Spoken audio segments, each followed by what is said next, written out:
아침을 시작하는 슬기로운 방법. 오늘 내게 이로운 뉴스. 묘영이의 출발 새아침.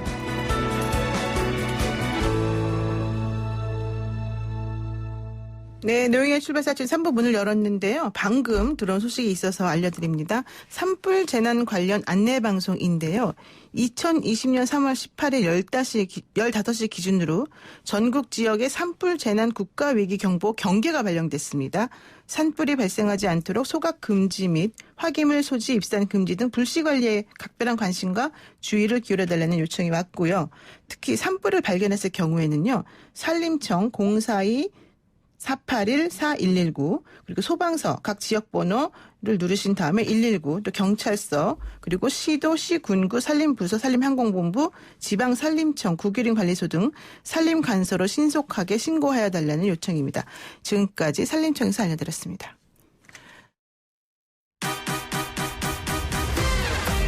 알면 대박, 모르면 쪽박. 경제 핫뉴스. 네, 복잡하고 어려운 경제 이야기를 쉽고 재밌게 알려드리는 시간입니다. 알면 대박 모르면 쪽박 경제박뉴스 참 좋은 경제연구소 이인철 소장 만나보겠습니다. 소장님 안녕하세요. 예, 안녕하세요. 이렇게 얼굴이 안 좋으세요? 뭔가 지금, 네, 글로벌 금융시장 상황이 심상치 않은데요. 지금 미국 증시 특히나 이제 뉴욕 증시가 이번 달 들어 네 번째 거래 중지. 서킷 브레이커가 발동이 됐습니다. 다우지수 2만 선이 무너졌고요. 그리고 나스닥 지수 7천 선이 붕괴가 됐습니다. 어제 트럼프 대통령이 미국인 1인당 $1,000, 약 120만 원을 한 번이 아니라 두 번씩 주겠대요. 네. 자, 그랬음에도 불구하고 이제 어제 하루 잠깐 반등했는데 오늘은 또 하락을 했는데요. 지금 왜 이렇게 하락하고 있느냐? 지금 전 세계적으로 이번 확진자 국가 171개국. 네. 오늘 실시간 기준입니다. 코로나19요. 코로나19요. 그리고 확진자 수가 21만 명이 넘어섰는데 우리가 확진자 수 발생 국가에서 지금 8위로 밀렸어요. 그렇다면 우리나라보다 더 심각한 나라가 더 많아졌다. 더 많아졌는데 다 유럽입니다, 지금. 네. 독일이 오늘 하루만 2,200명이 늘었고요. 하루 만에요? 하루 만에. 미국이 지금 1,858명이 늘어서 9,197명입니다. 50개 전주로 확산이 되고 있습니다. 이러다 보니까 이게 지금 근본적으로 각국 정부가 돈을 풀어서 해결될 문제인가에 대해서 의구심을 제기하고 있습니다. 그렇군요. 오늘 블루칩 증시의 다우존스 산업평균 지수가 1,338포인트, 6.3% 급락한 19,898. 3년 2개월 만에 2만 선이 쉽게 무너졌고요. 나스닥 지수 4.7% 하락해서 6,989. S&P 500 지수도 5.18% 떨어졌습니다. 오늘은 이제 점심 무렵에 S&P 500 지수가 7% 넘게 떨어져서 이 서킷 브레이커가 이제 발동을 했는데 장중에는 이보다 더 낙폭이 컸었는데 장 마감 무렵에 이제 일단 낙폭을 다소 줄인 게 이 정도입니다. 문제는 국제 유가가 역대 세 번째 최악으로 빠졌습니다. 오늘 하루 만에 24%가 폭락을 했는데요. 4월 인더분 서부텍사스산 중진유가 오늘 24.4% 떨어져서 배럴당 $20 37센트입니다. $20가 지금 위협을 받고 있는데 이게 역대 세 번째 최악의 폭락이고요. 네. 2002년 2월 이후 18년 만에 최저 수준입니다.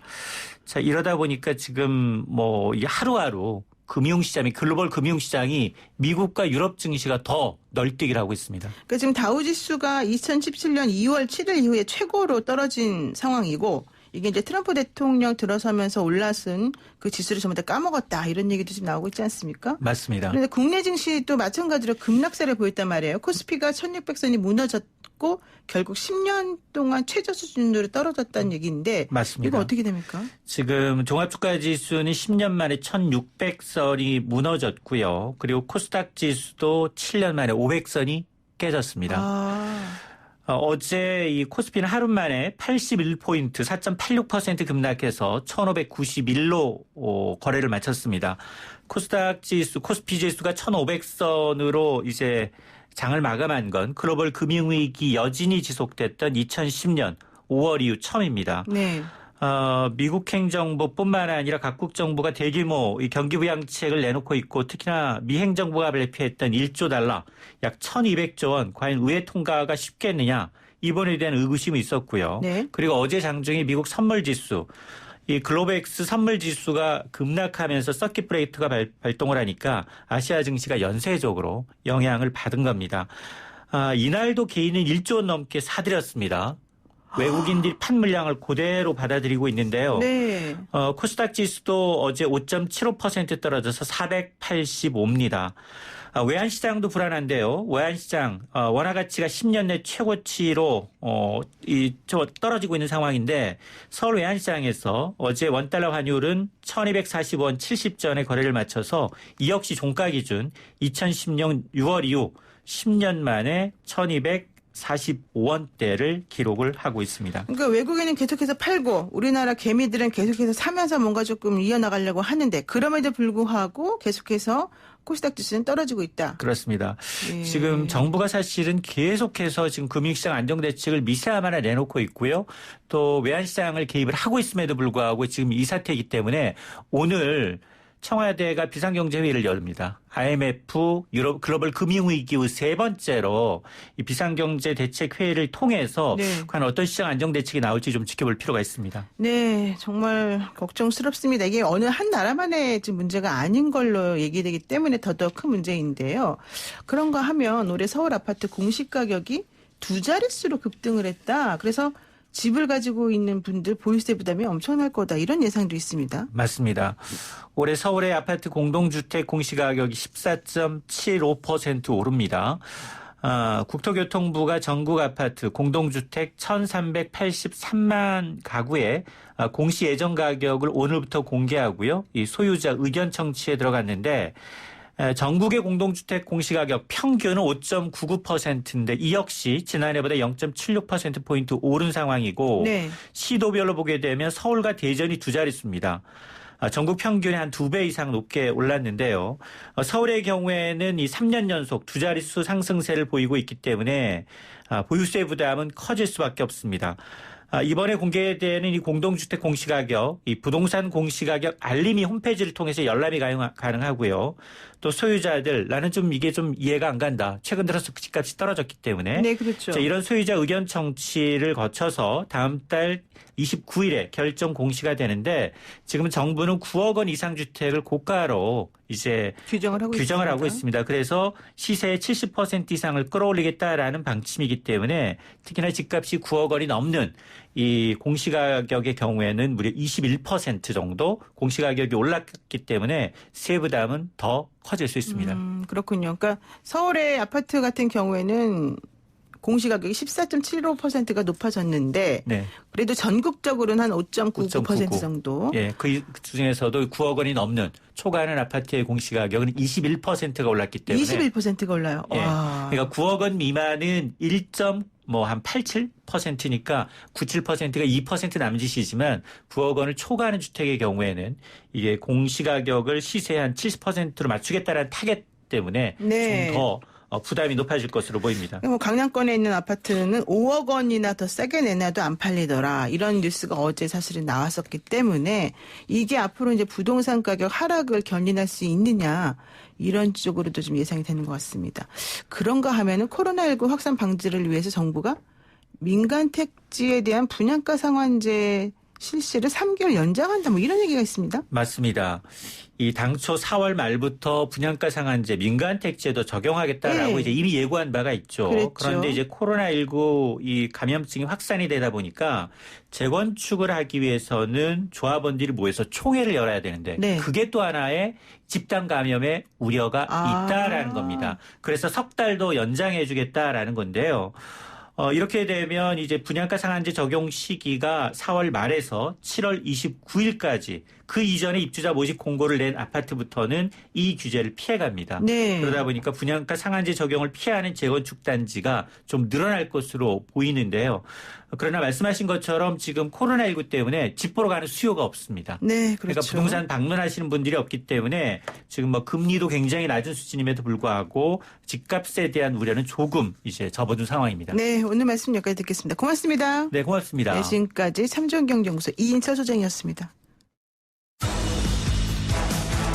친절한 시사, 시원한 통찰, 노영희의 출발 새 아침, 슬기로운 인터뷰.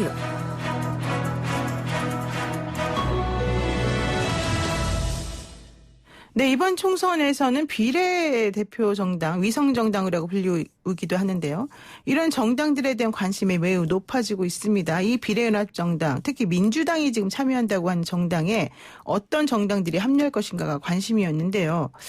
어제 시민을 위하여라고 하는 그 플랫폼 정당이 더불어시민당이라는 이름으로 다시 창당을 했고요. 그러면서 군소정당이었던 녹색당과 미래당이 이 비례연합정당에는 함께하지 않는 걸로 얘기가 좀 되고 있습니다. 이와 관련해서 어제 좀 시끌시끌했죠. 고은영 녹색당 선거대책본부장 연결해서 한번 말씀 듣겠습니다. 본부장님 안녕하세요.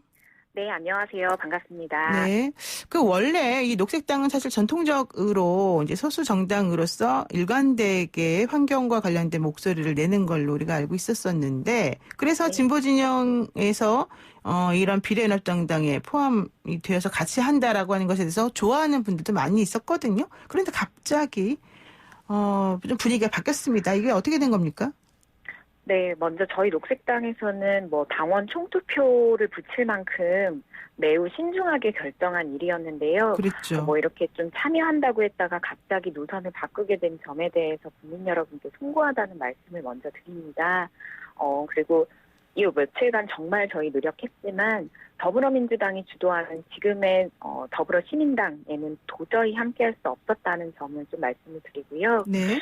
첫 번째로는 이게 연합이라는 이름을 붙일 수 있을 정도로 절차나 방식, 최소한의 상호 예의 이런 것들을 갖추지 못한 논의였다. 이런 논의가 반복됐다라는 점을 분명히 지적을 하고 싶습니다. 네.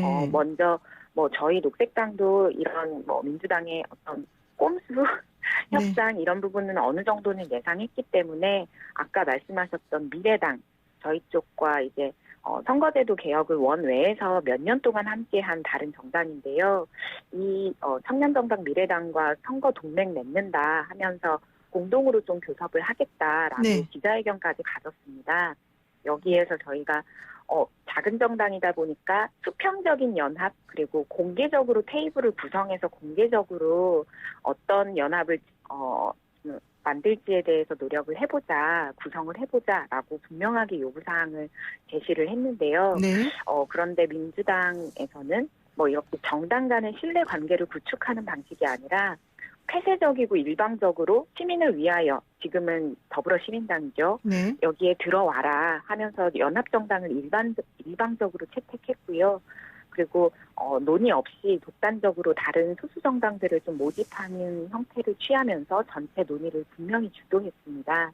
그래서 좀 신뢰할 수 없었다라는 이런 과정 속에서 또 녹색당의 비례대표 좀 후보 중에 성소수자가 있거든요. 네. 이런 성소수자 정체성을 좀 지적하는 발언이 윤호중 사무총장 쪽에서 이제 백브리핑 시간에 좀 나왔는데, 네.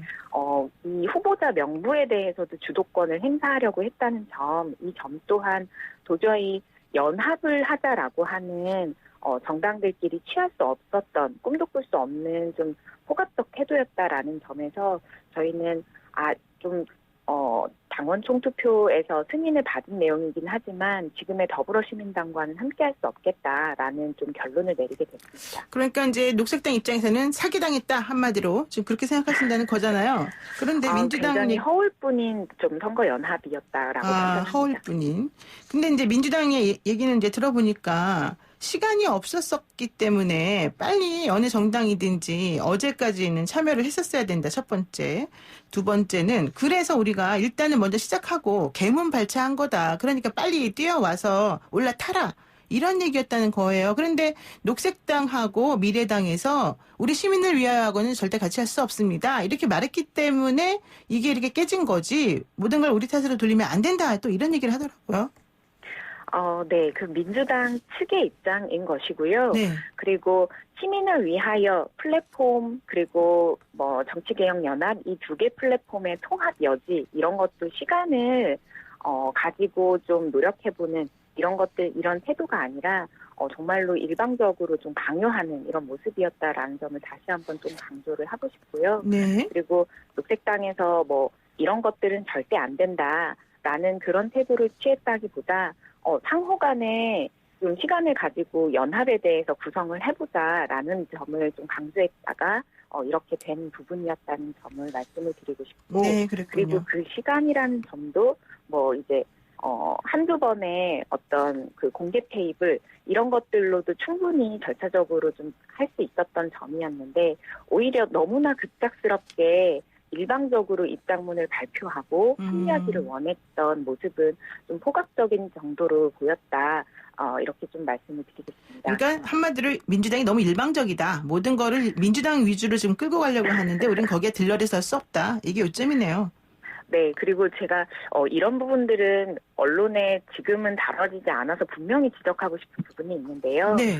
민주당 또한 당원 총투표를 붙였습니다. 그랬죠. 네, 그래서 당원 총투표를 붙이고 있는 그 논의 과정에서 미래당, 녹색당, 그리고 정의당, 민생당도 계속 언급을 하면서 당 지도부에서 어떤 비례연합정당에 대한 상을 당원들에게 분명히 좀 제안하는 형태의 메시지를 계속해서 발신하고 있었습니다. 네. 그런데 당원 총투표가 끝난 다음에는 당원 총투표 자체가 명분이 돼서 어떤 정당이라도 함께할 수 있는 이런 태도들을 어떤 소수 정당, 당력이 없는 소수 정당이라고 해도 함께할 수 있는 태도를 취하면서 결국엔 8년 동안 원외에서 선거제도 개혁에 계속해서 좀 완수를 위해서 노력을 해왔던 이런 좀 당력이 긴 정당으로서도 어느 정도는 인정을 받았던 이런 정당들과는 사실상 명분, 당원 총투표의 명분으로 활용하고 지금은 그게 입장과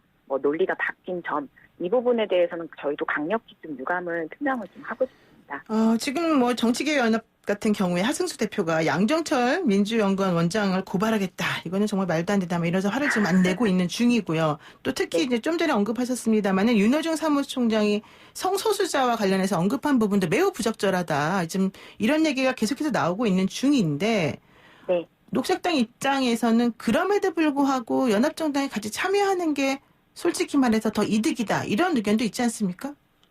실리만을 보면 그렇습니다. 그리고 저희도 당원 총투표에 붙이면서 결국엔 국회에 진입해서 그렇죠. 기후 변화를 좀 방지하는 기후 국회 만들겠다라고 해서 승인을 받은 내용이었는데요. 네네. 그렇지만 작은 정당이라고 해도 넘어서는 안 될 정치적 금도가 있는 것이라고 봅니다.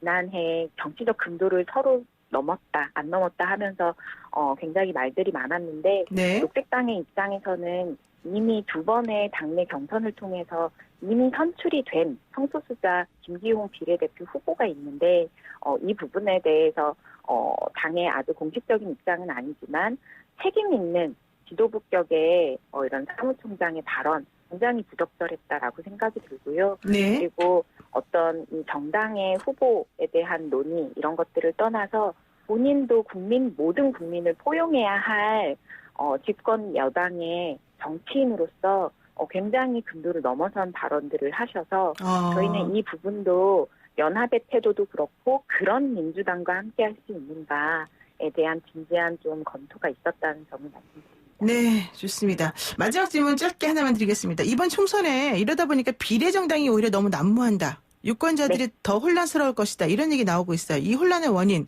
어디에 있다고 보십니까? 네. 완수되지 못한 선거제도 때문이겠지요. 그리고 저희도 그 와중에 노선을 좀 여러 번 바꾸게 돼서 송구한 마음이고요. 지금 21대 총선에서 결국엔 총선을 치르고 그 다음에 모두가 협력해서 해야 할 것이 결국 이런 꼼수들을 막기 위한 선거제도 완수라고 좀 보여지고, 그리고 선거제도가 좀 미완의 결과가 있었던 점은 지금의 두 거대 야당의 책임이 분명히 있어서 이 부분은 21대 국회에서 분명히 물어야 한다는 점도 강조하고 싶습니다. 네, 알겠습니다. 오늘 말씀 여기까지 듣겠습니다. 고맙습니다. 감사합니다. 네, 지금까지 고은영 녹색당 선거대책본부장이었습니다.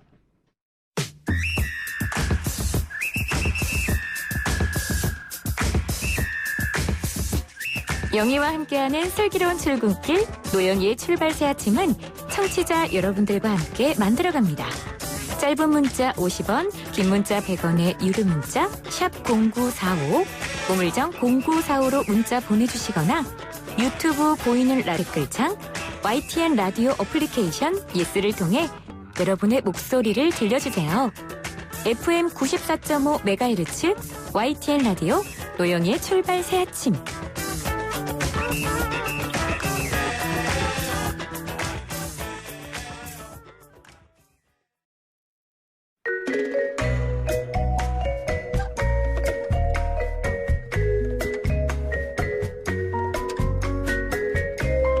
네, 뉴스 속 법률 이슈를 탈탈탈 털어보는 변호사들의 조찬 파티.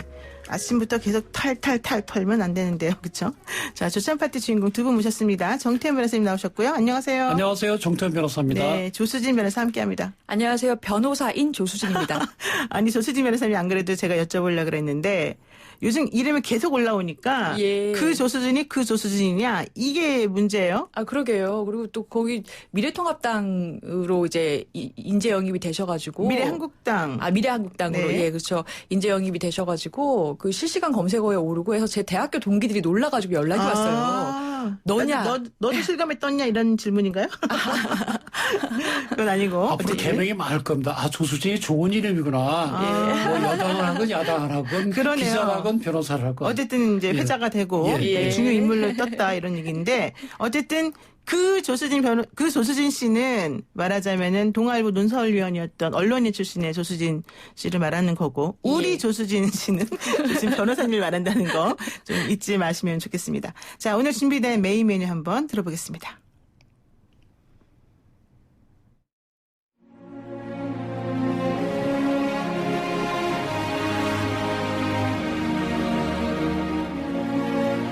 더불어시민당으로 결정을 하였습니다. 그리고 오늘부터 여기 소수정당들뿐만 아니라 시민사회 영역으로 저희가 확장을 좀 시키기 위해서요. 비례대표 후보군에 포함시키기를 황교안 측이 원했다면은 공병호란 사람을 공천관리위원장으로 인선하지 말았어야 됐습니다. 통합당에서 자체적으로 비례대표를 내도 되지 않느냐 이런 의견도 좀 일부 지도부에서 얘기하시는데 이거 어떻게 생각하세요? 뭐 가능합니다. 불가능하지 않습니다.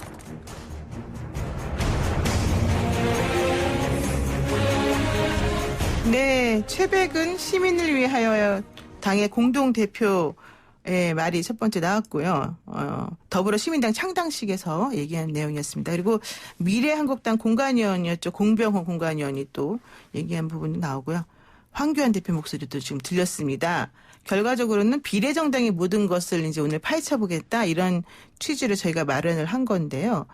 쪼개기 임시국회까지 해서 민주당이 4+1 협의체와 함께 같이 통과시킨 이 공직선거법 개정안 통과될 때도 정말 힘들었고 되고 나서도 힘들었고 지금도 여전히 정신이 없는 이 준연동형 비례대표제 이게 바로 뭐길래 왜 이렇게까지 민주당까지 지금 비례정당에 뛰어들면서 이런 여러 가지 얘기가 나오는지 좀 궁금하거든요. 우선 정 변호사님 어떻습니까 이거? 원래 이제 준연동형 비례대표제 또는 연동형 비례대표제가 나오게 된 그 배경이 뭔가 하면 양당제 하에서는 국민들의 다양한 의견이 반영되지 않는다.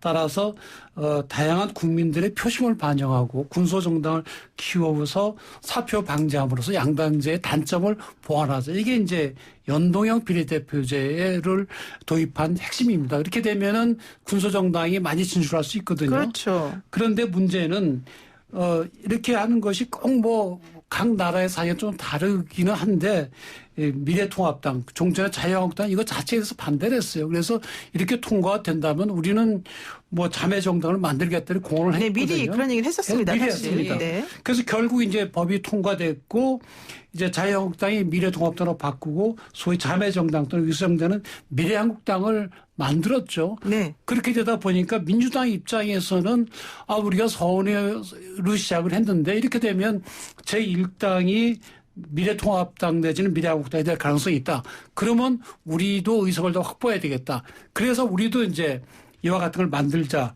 이래서 지금 또 소위 자매정당 또는 위성정당으로 보이는 정당을 만들게 된 거죠. 본인들은 뭐 아니라고 하지만 결국 그래서 지금은 결국은 거대 양당과 그 위성정당의 대결하는 그런 꼴에 대해서 선거법을 개정한 그런 취지가 완전히 사라지게 됐죠. 그렇죠. 예. 사실 예정된 결과이다라는 말이 나오기도 하지만은 또 막상 뚜껑을 열어놓고 보니까 더 복잡하다 이런 예. 얘기죠? 이게 4+1 협의체가 실수한 겁니다. 아, 실수한 겁니까? 예, 사실은 선거법을 통과시킬 때 그러니까 준연동형 비례대표제를 개정을 할 때 이런 얘기가 나왔다 그래요. 네, 많이 이렇게 나왔어요, 솔직히. 이 상태면 혹시라도 비례만을 위한 정당도 출발할 수 있는 거 아니냐 했더니 그렇게까지 하겠느냐 해서 그러한 단서를 붙일까 말까 하다가 안 붙였는데 미래통합당 측에서 옳다구나 하고 이 제도의 허점을 이용해서 그럼 비례만을 위한 미래한국당을 발표하겠다라고 해서 발표를 해버린 거예요. 네. 그러다 보니까 민주당 입장에서는 눈 뜨고 의석을 도둑맞게 생긴 거죠. 그래서 지금 나오는 말이 뭐냐면 우리는 할 수 없이 정당방위다. 도둑을 지키기 위해서 나도 지금 힘을 쓸 수밖에 없지 않느냐. 우리는 꼼수가 아닙니다라고 얘기를 하고 있는 거죠. 이게 우리 형사적으로 변호사들 뭐 하는 얘기 중에 정당방위냐, 과잉방위냐, 오상방위냐 이런 얘기 있습니다. 이건 쌍방폭행으로밖에 볼 수 없는 이게 거죠. 쌍방입니까? 예, 이건 뭐 정당방위로는 예. 안 됩니다. 그러니까 민주당 그러더라고요. 캡을 20석만 씌웠어도 이런 일은 안 벌어졌는데 30석을 고집하더니 어쩔 수 없는 일이다. 우리는 너무 억울하다. 뭐 이런 얘기 하는데 또 일반 국민들은 참 아니 이게 도대체 뭐 하는 행동이냐 이러고 있거든요. 그러니까 사실 뭐 의석을 한 석이 더 차지하고 싶어하는 건 모든 정당의 본능적인 거죠. 그걸 우리가 뭐라 할 수는 없지만 네. 의석을 주는 건 국민들이거든요. 그렇죠. 유권자들이 판단하는 거니까 사실은 유권자들로서는 어떤 정책, 어떤 정강을 가진 정당 또는 어떤 후보자를 지지할 것인지 거기에 정확한 정보가 제공이 돼야 되고 바르게 선택을 하도록 해야 되거든요. 네. 그런데 이렇게 각 정당들이 꼼수를 부리고 또 꼼수에 꼼수를 부리고 이렇게 돼버리면 유권자들의 그냥 제대로 된 선택이 잘 안 될 수 있는 그런 위험이 생기게 되는 겁니다. 그러니까요. 그런데 사실 조금 더 얘기를 더 사실은 큰 문제가 이거 같아요. 저는 현역 의원 꿔주기 문제가 네, 이제 네. 본격적으로 논의가 됩니다. 사실은 맞습니다. 어제 그 더불어시민당의 최백은 공동대표가 그러니까 민주당의 이번 선거에 나가지 않는 분들을 대상으로 개발적으로 접촉을 해서 우리 당으로 좀 잠시 와달라라는 얘기를 하고 있다. 10명까지 지금 얘기하겠다. 이런 얘기 하고 있어요. 근데 그러다 보면 지난번에 미래통합당에서 미래한국당으로 의원 5분이 간 것에 대해서 그렇게까지 욕을 하던 민주당이 예. 어떻게 되는 겁니까? 그냥 꺼주고 그냥 우리도 같이 욕먹자 이렇게 되는 겁니까? 꺼줘야죠. 꺼줘야죠. 아까 정당방이라고 말씀드렸는데 아니 할 거 제대로 하지 않겠습니까? 아. 이왕에 뭐 욕도 많이 먹었고요. 어차피 먹은 욕. 예. 그러니까 지금 비례를 위한 그 선거 용지가 지금 정당이 40개가 넘는데요. 그래요. 맞아요. 뭐 어떻게 찾습니까? 그러면 어쨌든 순번이 맨 앞으로 가야 되겠네요. 네, 1번을 그렇습니다. 누가 차지하냐가 중요하잖아요. 1번이 지금 아마 이대로 가면 민생당이 될 것이고요. 그리고 민생당. 예, 2번은 정의당이 되겠죠. 그리고 이제 3번, 4번, 5번부터가 이제 전쟁이 나는 것인데 적어도 한 3, 4번까지 올리려면 지금 선거법상 그 현역 의원의 숫자가 많은 순서대로 그렇죠. 투표용지에 올라가기 때문에 그래서 최소 7명 이상이 나오는 겁니다. 그러니까 민생당이 지금 한 18명 넘게 지금 포진했기 때문에 1번이고 그다음에 미래통합당하고 더불어민주당이 비례 후보를 안 낸다는 전제 하에 네. 두 번째가 정의당이고 이렇게 되면 3번을 누가 수성하느냐 이게 그런데 중요하군요. 이것도 또 두고 맞습니다. 봐야 되는 게 민생당은 또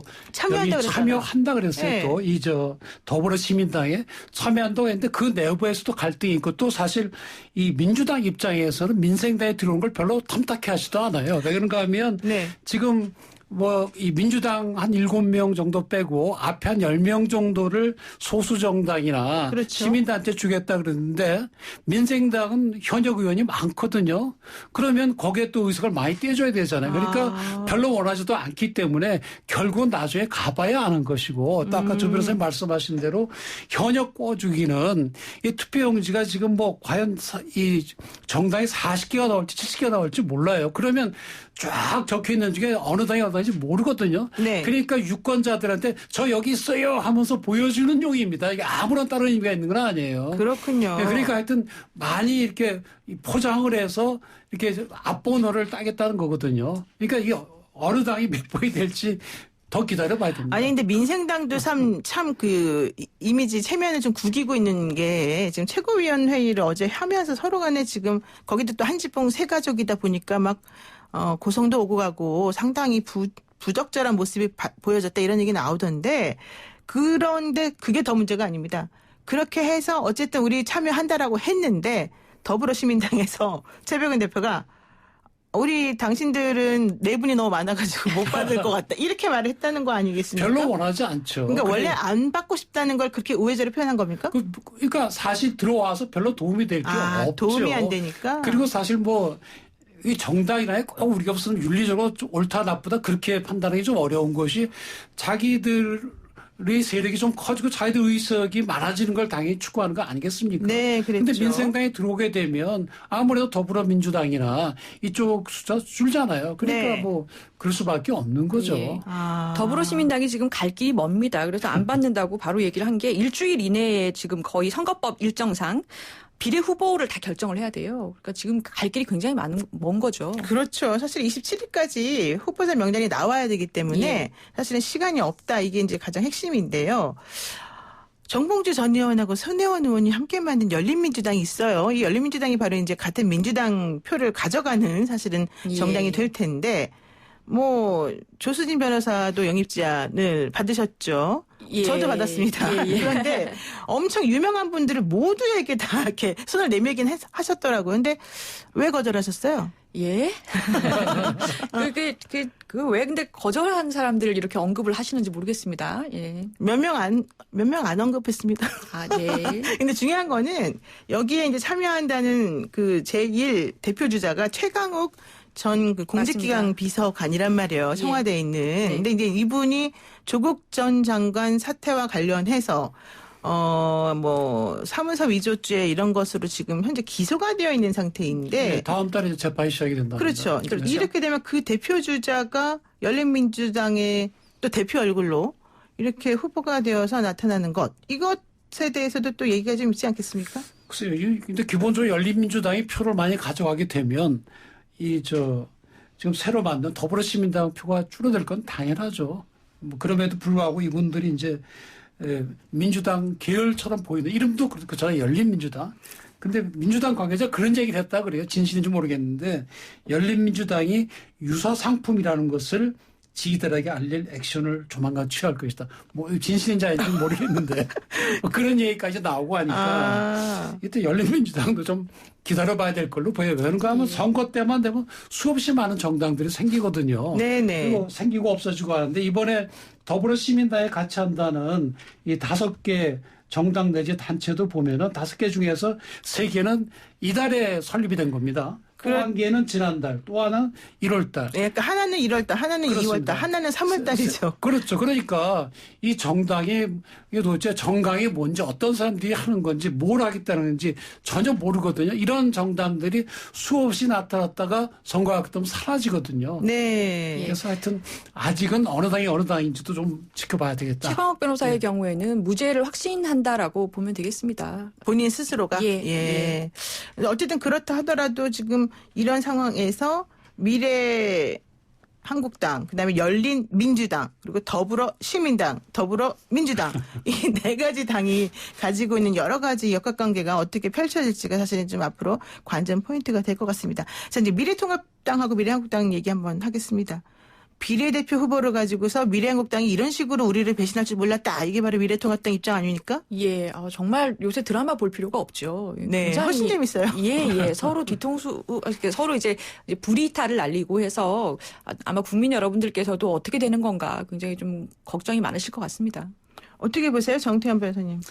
글쎄요, 지금 그 미래통합당 내지는 미래한국당도 정신을 바짝 차려야 됩니다. 사실 지금 이번 총선이 문재인 대통령 취임 후에 2년 반쯤 뒤에 하는 거기 때문에 중간 평가거든요. 그렇죠. 그러니까 이걸 잘 활용하면 이 소위 보수적인 그 유권자들의 지지를 많이 받을 수가 있는데 네. 이렇게 바로 총선을 앞두고 이렇게 갈라지게 되면 또다시 외면을 받게 되는 거죠. 네. 정신을 바짝 차려야 되고 한선교 지금 새 미래한국당 대표 내지는 공병호 공천관리위원장의 속마음이 어떤지 모르겠지만 적어도 미래통합당과 함께 우리는 보수를 대변하는 그런 당이라는 걸 국민이 분명히 밝히고 이제는 제대로 하겠다. 탄핵에서 완전히 벗어나서 그런 걸 보여야지 계속 이렇게 뭐 우리 사람 심기라고 서로 싸우게 되면 굉장히 큰 손해입니다. 그런데 사람들이 놀란 지점 중에 하나가 이거예요. 한성규 미래한국당의 대표는 사실은 대표적인 황교안 대표의 그런 그 여러 가지 얘기를 잘 들어주는 사람이었잖아요. 그래서 일부러 그쪽에 대표로 보낸 거다 뭐 이런 얘기까지 나오는데 그럼에도 불구하고 이런 식으로 쿠데타 아닌 쿠데타를 일으킨 속내가 정확히 뭐냐. 이거는 일단 우리 미래한국당하고 미래통합당이 서로 다른 정당이라는 걸 좀 보여주기 위한 거였냐. 이런 얘기 나오는데 뭡니까 도대체 한성규 대표의 의중은? 글쎄요. 하여튼 뭐 우리는 추측해 보는 수밖에 없는데 선회를 한다면 아주 선회를 한다면 황교안 대표가 누구누구 뽑아달라고 이렇게 적극적 요구를 안 했다. 그래서 되게 바람직한 거네요. 근데 그렇죠. 바람직하죠. 그러니까 선회를 한다면 그래서 이렇게 한성규 대표는 공병호 이제 공천관리위원장이 나름대로 뽑았더니 저 통합당에서는 이거는 곤란하지 않냐. 우리가 영입한 분들을 왜 이렇게 뒤로 했느냐. 좀 미루어 짐작을 해줘야죠. 그렇게 선회하면 그런 것이고 또 나쁜 의도가 있다고 우리가 본다면 한성규 대표나 이런 사람들이 또 자기 정치를 하려고 하는 것이 아닌가. 어차피 당도 다르고 하니까. 그리고 정당법상 남호당에 대해서 관여 못하도록 돼 있잖아요. 그렇죠. 그러니까 이걸 통해서 내 사람들로 당을 만들어서 해보겠다는 그런 또 다른 마음이 있는 거 아닌가. 또 그런 의심이 드는 거죠. 그 진실한 속마음은 아직은 모르겠습니다. 모른다. 저는 뭐 본인 정치 하시는 것으로 해석이 되는 것 같고요. 미래한국당 비례대표 후보 명단을 결국에 이제 수정을 한다고 했잖아요. 네, 한 5명 정도 한다 했죠. 법적으로 저는 정당법 위반으로 보여요. 왜냐하면 정당법 37조를 보면 정당은 헌법과 법률에 의해서 활동의 자유를 가진다라고 돼 있고, 네, 맞습니다. 42조를 보면 누구든지 강제로 입당시키거나 탈당시킬 수 없다라고 명시가 돼 있습니다. 네. 그런데 한 당에서 시그널을 보내고 그런 후보는 안 돼. 그랬더니 또 다른 당에서 그런가요? 그러면 몇 명 수정할게요. 지금 대놓고 언론을 통해서 서로 텔레파시도 아니고 서로 메시지를 주고받고 있지 않습니까? 이게 정당법 위반이 아니면 뭔가요? 그러니까 지금 그래서 그 정당법 위반 관련해서 또 고발하겠다 이런 얘기가 지금 나오고 있긴 한데요.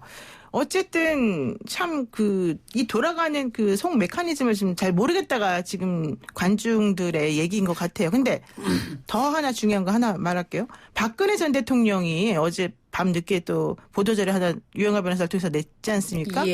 능욕당했다. 2번 칼질 당했다. 도와줬더니 이런 식으로 칼을 꽂느냐 뭐 이런 얘기가 나왔어요. 이게 무슨 말이에요?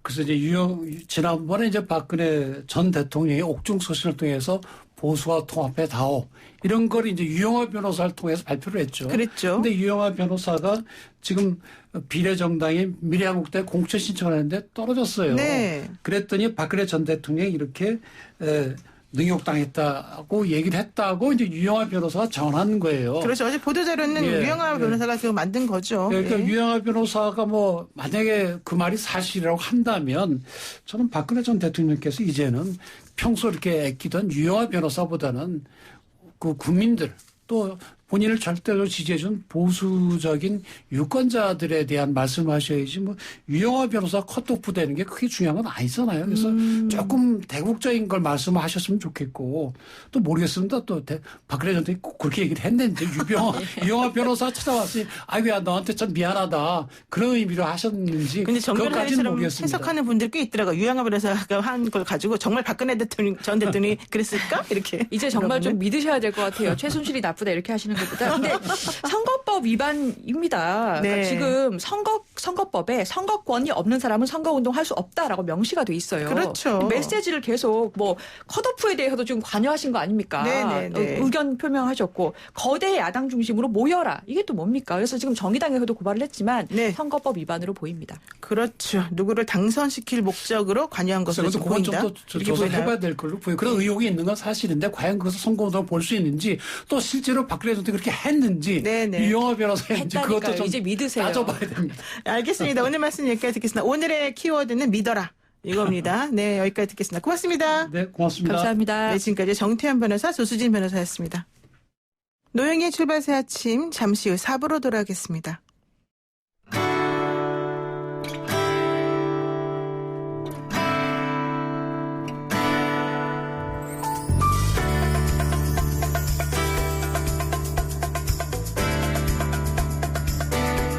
뉴스 탐구생활 바른 역사. 뉴스를 각별한 시선으로 다시 들여다보는 시간입니다. 뉴스 탐구생활. 오늘은 바른 역사 시간이죠. 전우용 한국학중앙연구원 교수님 나오셨습니다. 안녕하세요. 네, 안녕하세요. 이제 정말 총선이 한 달도 안 남았더라고요. 보니까는. 그래서 오늘 이 시간에는 선거의 역사에 대해서 한번 우리가 배워볼까 합니다. 교수님, 우리나라 최초 선거는 어떤 선거를 꼽을 수가 있을까요? 뭐 그냥 우리나라 최초 선거, 답이 있을 것 같은데. 네. 저희 같은 사람들이 좀 쓸데없이 까다로워서 이 질문에 답을 못해요. 아, 답을 못하십니까? 왜냐하면 예. 우리나라 선거라는 개념 자체가 사람을 뽑아 쓴다는 뜻이잖아요. 그렇죠. 선별해서 올린다. 네. 원래는 조정에 올리는 것이었잖아요. 네. 그러니까 이거는 이제 선거는 군주의 고유 권한이었어요. 아, 군주의 주권자의 고유 권한이죠. 네. 이제 군주 주권 시대에는. 네. 그러니까 주권자가 이제 여러 백성이나 아니면 이제 그 지배계층 내에 어느 누가 인재인지 찾아서 골라 쓴다라는 의미에서의 선거라면 국가가 생긴 이래 시작된 거죠. 네. 그러니까 그렇죠. 뭐 고구려 백제 신라 시대에도 선거는 있었어요. 그렇죠. 그러니까 전에도 이 방송에서 한번 말씀드렸는데 이렇게 사람을 뽑아 쓰는 방식으로 추천을 받아 뽑았으면 천거, 시험을 받아 뽑았으면 과거 이렇게 된다고 말씀을 드렸잖아요. 네네. 그러니까 1894년 가보개혁으로 과거제가 폐지되고 새로운 관리 임용제도가 만들어지는데 그 관리 임용제도의 이름이 선거조례였어요. 아, 그러니까 그 이름이 선거조례요? 예, 형식상의 이름으로 보자면 그것도 선거라고 할 수 있겠죠. 그렇죠. 그다음에 민주적 선거, 다시 말해서 주권자가 뭐 어떤 사람의 추천이나 시험을 봐서 사람을 뽑아 쓰는 것이 아니라 일반 민의, 이제 그냥 민의라고 말씀을 드리자면 이것도 좀 개념이 복잡한데 좀 네. 넘어가자면 일반 민이 자기들 중에서 사람을 뽑아서 어디에 올려 보내는 방식의 선거다라고 하면 사실은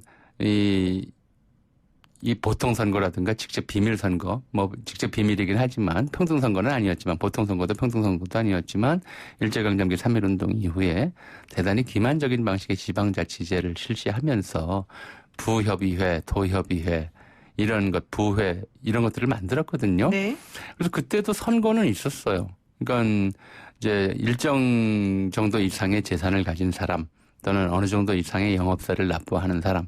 대개 보면 이제, 이 유권자가 일본인이 당시 이 표현으로 조선인, 지금 네. 한국인보다 한 2배 정도 더 많게끔 이렇게 기준을 조정을 해서. 그러니까 선거를 하려면, 투표를 하려면 어느 정도 부가 있어야 된다는 그렇죠. 얘기신 거예요? 재산과 영업세 납부자들에 한해서. 네. 그러니까 이제 불평등 선거죠. 그러네요. 그거는 진짜. 1920년대부터 했었죠. 그러니까 우리나라의 막 부자들은 그런 투표 경험이 있었고 네. 또 선거 포스터를 본 경험도 있었고 또 그 투표소에 가서 도장 찍은 경험도 있었어요.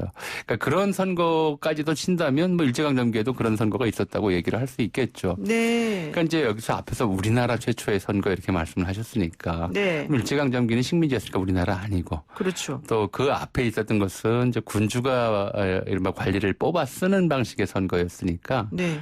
뭐 그거는 또 지금의 선거와는 다르니까 네. 민주적 선거, 대한민국 최초의 민주적 선거 이렇게 얘기를 해야 될 것 같아요. 그건 이제 대한민국 성립되는 과정 자체가 그러니까 대한민국 정식 정부가 수립되는 과정 자체가 이런 민주적 선거에 의해서 이루어졌고요. 그게 그러니까 1948년 5월 10일 50총선거라고 부르는 그런 이제 일이었죠. 제가 질문을 잘못했다는 말씀을 이렇게 길게 우회적으로 하시는군요. 자, 어쨌든 중요한 건데 민주선거라고 하는 것은 4대 원칙이 있는데 예. 그게 바로 보통선거, 평등선거, 직접선거, 비밀선거 아니겠습니까? 예. 그런 네 가지 특성을 모두 갖춘 선거는 1948년 5월 10일에 있었던 선거다. 예. 이 얘기네요. 자, 그런데 그 당시에는 임기가 그러면 지금하고 똑같았습니까? 아니요. 이건 이제 요즘 용어로 어떻게 될지 모르겠네요. 그러니까 개헌할 때 하나만 이렇게 한 구절만 바꾸는 걸 원포인트 개헌 그렇죠. 그러잖아요. 네.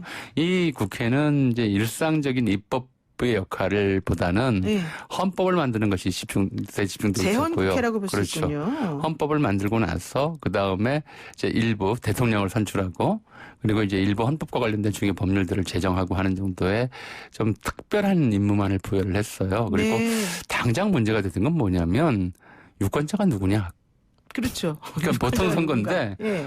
뭐 이 보통 선거라고 한다면 남녀노소 가릴 것 없이 다 하죠. 이제 보통 평등 선거에 모두에게 한 표씩 이제 이렇게 주는 그런 선거제도야 되잖아요. 그런데 네. 지금이야 이제 우리가 워낙 당연하게 하다못해 요즘은 그런다면서요. 코로나 감염이 된 사람과 가까이만 있었어도 네. 언제 가까이 있었는지 다 알고 연락이 온다는 얘기가 들릴 정도로 맞습니다. 개인정보 사실은 이제 이 개인 정보화 사회가 되면서 개인이 어디에 어떻게 이제 존재하고 있는지 국가가 아는 그런 시대가 돼버렸는데 부부싸움이 늘어났대요. 예. 네. 근데 그 시대에는 그런 게 전혀 없었잖아요. 네. 인구가 몇인지도 정확히 몰랐고요. 누가 유권자가 될 수 있는지 투표권을 가질 수 있는지 자격도 알 수가 없었고요. 그런 형편이다 보니까 일단 이걸 확인하기 전에 엄밀한 의미에서의 보통 평등 선거를 실현하기가 어려웠죠. 그렇죠. 그래서 일단 재헌국회의원의 임기는 2년으로 하고 그 사이에 이제 민주적 선거를 제대로 실현할 수 있을 만한 때가 되면 이제 제대로 이제 국회를 구성하자. 그래서 재헌국회의원의 임기는 2년으로만 이제 제한을 했던 그러니까 것이죠. 1948년이라고 하면 우리가 이제 1945년에 해방이 됐으니까 예. 해방된 이후에 이제 처음으로 치러진 선거기 때문에 네. 우리나라 같은 경우에도 조금 뭐 좀 확신을 못할 수밖에 없었네요. 예를 들어서 이제 당시 투표율이 무려 95% 이상이 나왔어요. 그러니까 어떻게 그럴 수가 있죠? 어떻게 이렇게 되나 이상하실 텐데 유권자를 알 수가 없으니까 투표하고 싶은 사람이 사전에 내가 유권자요라고 이제 등록을 해야 했어요. 유권자를 알 수 없다는 게 무슨 말이에요? 중앙에서 파악이 안 되는 거죠. 시골 어디에 누가 사는지, 누가 몇 살 이상인지. 사실은 그 무렵에 태어나신 분들 보면 대개 호적상의 나이하고 다 틀리긴 하더라고요. 실제 나이가 달라요. 네, 맞아요. 그렇게 다른데 20살이 넘은 사람 와서 투표하세요 그러면 아무나 가서 할 수 있는 것도 아니고 이게 본인인지 아닌지 이게 전부 대장에 정확하게 등록이 돼 있지 않은 것이 되기 그렇죠. 때문에 네. 요즘처럼 주민등록제도가 정비되어 있는 것도 아니고 그러니까 유권자가 누군지 알 수 없으니까 네. 투표하고 싶은 사람은 사전에 와서 자기가 투표할 자격이 있어라고 하는 것을 등록을 해야 돼요. 본인이 그냥 또 주장만 하면 됩니까? 아니 그러면? 그것도 이제 확인을 해야죠. 확인을 하는데 대개 이제 물어만 보면 되죠. 뭐 대각 생긴 거 봐서 18살짜리가 와서 20살이요 그러는지 아닌지 알 수가 없으니까. 네, 그리고 네. 그런다 하더라도 사실 가려낼 방법이 없었어요. 그렇긴 해요. 이제 그 진짜로. 민족부나 이런 것들을 보고 이제 대조를 하는데 네. 잘 안 되는 경우도 있고요. 하여튼 그런 여러 가지 혼란을 겪으면서 그래서 투표권자를 확정할 수가 없었어. 그래서 2년을 한 것도 그런 좀 사정이 있었거든요. 고육지책이네요. 네. 그래서 이제 그렇게 사전에 투표할 의향이 있는 사람들이 투표권자 등록을 하면 그 사람들에게만 이제 투표권을 주어서 그래서 투표율이 95% 이상이라고 하는 이제 경이로운 수치를 기록을 했던 것이고요. 네. 또 하나 좀 짚고 넘어갈 것은 투표권자들은 있었는데 네. 사실 당시 통계는 여러 가지로 좀 부정확한 것들이 좀 있긴 해요. 근데 이제 일부에서는 당시 문맹률이 80%에서 90%에 달했다. 문맹률이. 그러니까 한글을 아는 사람이 아니라 국회의원 후보자들이 자기 이름 한자로 적잖아요. 네. 그러니까 그 이름 못 읽어요. 어머, 누가 나왔는지를 모르는 그렇죠. 거네요. 모르죠. 오. 모르고 이런 상황이니까 이 문맹자들 같은 경우 대거 이제 투표를 포기하는 경우도 있었고요. 또 투표 그것도 이제 그래서 재헌국회 입후보자들이 네. 동원하는 거죠. 많은 경우 이제 그래서 사전 동원되어서 투표한 사람들이 많았고요. 또 이게 번호를 알 수가 없으니까 네. 1, 2, 3, 4도 못 읽거든요. 1, 2, 3, 4도 못 읽습니까? 아라비아 1, 2, 3, 4를 못 읽어요. 그래서 이제 기호가 1, 2, 3, 4로 나간 게 아니라 짝대기 하나, 둘, 셋, 넷으로 이렇게 갔죠. 그리고 이제 짝대기 4개에다 찍어라, 짝대기 3개에다 찍어라, 이렇게. 네. 이렇게 되는 것이 재헌선거예요. 그러니까 굉장히 이제 원칙은 민주적 원칙을 천명했는데 우리 네. 사회가 그 원칙을 뒷받침할 만큼 성숙해 있지 않은 단계였기 때문에 그래서 민주주의에 대한 생각도 굉장히 혼란스러웠죠. 지금도 사실은 세대별로 민주주의가 뭐냐 그러면 차이가 엄청나게 크잖아요. 맞습니다. 네. 뭐 80대가 생각하는 민주주의하고 20대가 생각하는 민주주의는 다른 민주주의거든요. 외계인들끼리 얘기한다고 그런 그 당시가 그랬던 상황이었죠. 예. 어쨌든 자 그래서 그런 식으로 이제 선거를 하다 보니까 기본적으로는 나중에는 막걸리 사주면 찍어주고 뭐 고무신 주면 찍어주고 이런 식의 부정 선거가 좀 횡행했었다. 나중이 아니라 처음부터 그랬죠. 아 처음부터 그랬습니까? 아니 그 투표할 의향도 모르고 글자도 모르는 사람 투표장으로 끌고 가려면 맨손으로 되겠습니까? 맨입으로 안 되죠. 그렇죠. 그때부터 이제 일종의 좀 별로 더 비싸지 않은 막걸리 한 사발이든 고무신 한 켤레든 이렇게 주면서 찍어다오 하는 것이 관행이 돼서 이게 사실은 70년대, 80년대까지도 이 관행에서 자유롭지 못했어요. 금권 선거, 돈 선거라고 하는 것이. 그러니까 우리가 현실적으로 선거제도가 48년에 도입되었다고 하지만 본격적으로 제대로 이제 이런 금권에서부터 상대적으로 완전히 자유롭다고 보기는 어려운데 상대적으로 자유로운 선거가 된 건 87년 민주화 운동 이후고요. 지금도 사실 일각에서는 그런 식의 일들이 좀 벌어지곤 하죠. 아, 그렇군요. 정말 시간이 더 있었어야 되는데 오늘 너무 아쉽습니다. 일단 오늘 여기까지 듣겠습니다. 고맙습니다. 네, 감사합니다. 네, 지금까지 역사학자 전우영 교수와 함께했습니다. 노영의 출발사 아침 저희가 준비한 소식은 여기까지고요. 제가 오늘 아침에 개인 사정으로 방송에 차질을 빚었습니다. 다시 한번 청취자 여러분께 깊은 사과의 말씀 드립니다. 너무너무 죄송합니다. 저는 내일 아침 7시 정각에 다시 변함없이 슬기로운 내용으로 찾아뵙겠습니다. 고맙습니다.